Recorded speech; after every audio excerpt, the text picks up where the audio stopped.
जय श्री राम दोस्तों, आप सभी के सामने मैं उमेश सिंह एक नए प्रसंग के साथ हाजिर हूँ। ये प्रसंग आपको सिखाता है कि आपको अपने किसी भी बात पे घमंड नहीं करना चाहिए, मैं नहीं करना चाहिए, अहंकार नहीं होना चाहिए। चलो प्रसंग शुरू करते हैं। बहुत पुरानी बात है। एक राजा विक्रमासेन जी अपने राज्य में राज्य करते थे। राजा बहुत शक्तिशाली, बहुत प्रतापी, एक दूसरों की अच्छी मदद करते थे। लेकिन धीरे धीरे जनता खुश रहती थी, लेकिन धीरे धीरे राजा के मन में मैं आ गया कि जो कुछ कर रहा हूं मैं ही कर रहा हूं, मुझसे ही ये पूरी प्रजा सुखी है, मैं ही इनको खाना देता हूं, मैं ही इनको पानी देता हूं, मैं इनकी मेडिसिन देता हूं, सब कुछ मैं ही करता हूं। भगवान नाम का कोई चीज है ही नहीं। ना तो मैं भगवान को मानता हूं, ना मेरे राज्य में कोई भगवान की चर्चा करेगा। जनता परेशान हो गई, अब करे तो क्या रहेगा।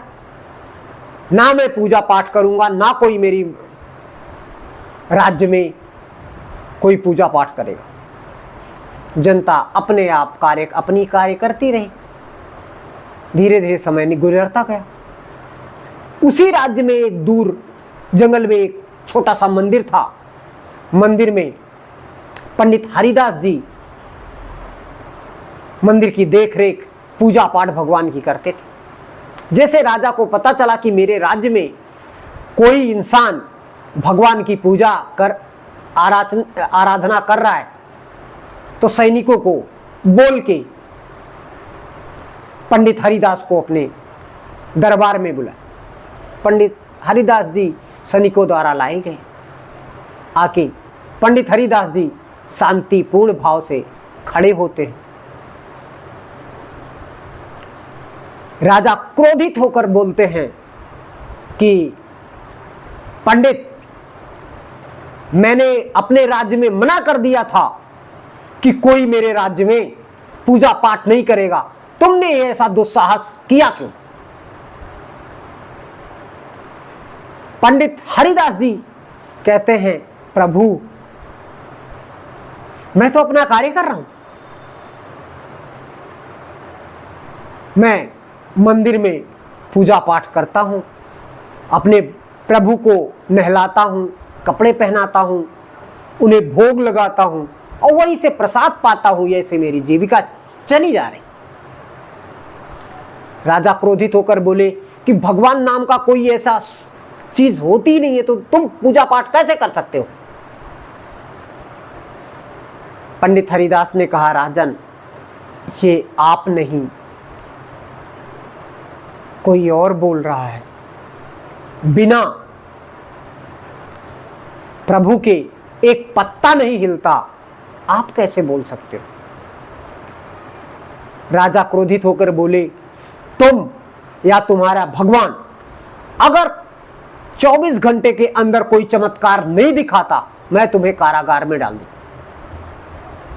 पंडित हरिदास जी मुस्कुराए और जाने की अनुमति मांगी। राजा ने अनुमति दी कि जाओ, लेकिन आपके पास केवल 24 घंटे। पंडित हरिदास जी मंदिर आते हैं, अपना पूजा पाठ जैसे करते हैं यथाचित करने लगते हैं। रात को राज्य में आंधी तूफान बहुत जोरों से आता है और चारों तरफ जल ही जल दिखाई देता है। महल के आसपास जल ही दिखाई देने लगा। आंधी तूफान के कारण महल की दीवारें हिलने लगी। राजा घबरा गया कि ये क्या हो सकता है। राजा उठते हैं और सैनिकों के साथ मंदिर पहुंच जाते। मंदिर में पुजारी जी पूजा पाठ कर रहे थे, भगवान की आराधना भजन में लीन थे। जाके पंडित हरिदास के चरणों में राजा विक्रमासेन गिर गए। उन्होंने कहा, महाराज, मुझसे गलती हो गई, मैं भगवान की अवहेलना कर चुका था, मुझे माफ करो और ये जो प्रलय आने वाला है उसे रोको। पंडित हरिदास जी कहते हैं, भगवान की शरण में जो एक बार आ जाता है और अपनी गलती का एहसास कर लेता है, प्रभु उसे जरूर क्षमा करते हैं। इतना कहते ही, पंडित हरिदास के इतना कहते ही कुछ ही पलों में आंधी तूफान धीरे धीरे कम होने लगा, जल स्तर थोड़ा सा नीचे जाने लगा और धीरे धीरे देखा कि आंधी तूफान कुछ देर बाद खत्म हुआ और जल धीरे धीरे वहां से निकल चुका था। अब राजा अगले दिन से दरबार में पंडित हरिदास को बुलाते हैं और पंडित हरिदास को अपने राज्य का पुजारी घोषित करते हैं और हर दिन पंडित हरिदास को बुलाकर अपने घर पे पूजा अर्चना कराते हैं और पूरे राज्य में ये आदेश देते हैं कि आप सभी अपने अपने घरों में, मंदिरों में जाके सुबह पूजा पाठ जरूर करो, भगवान का आशीर्वाद जरूर लो। जनता खुश रहने लगी। कहानी से सीख यही मिलती है, हमें अपनी छोटी छोटी चीजों का अभिमान नहीं करना चाहिए, ना अपने पैसों का, अपने कपड़ों का, अपनी और बहुत सारी चीजों हैं, जितनी सुविधाएं मिली हैं मुझे, उन पे अभिमान नहीं करना चाहिए। हम कभी अभिमान करते हैं क्या कि हमें अच्छी हवा आज मिली, आज मुझे अच्छी धूप मिली, मेरे छत पे अच्छी धूप आई है? हम कभी अभिमान नहीं करते। हाँ, मैंने कोई ब्रांडेड कपड़े खरीद लिए, उस पर अभिमान हो जाता है। कोई महंगा फोन खरीद लिया, अभिमान हो जाता है। कोई अच्छी गाड़ी खरीद ली, अभिमान हो जाता है। सो आज से हम लोग ये संकल्प करते हैं कि जो चीज है, जो चीजें हैं, वो प्रभु की दी हुई है, तो इन चीजों पे, जो दूसरों की दी हुई चीजें हैं, उन पे अभिमान क्यों करें। प्यार से बोलो प्यारो, जय श्री राम।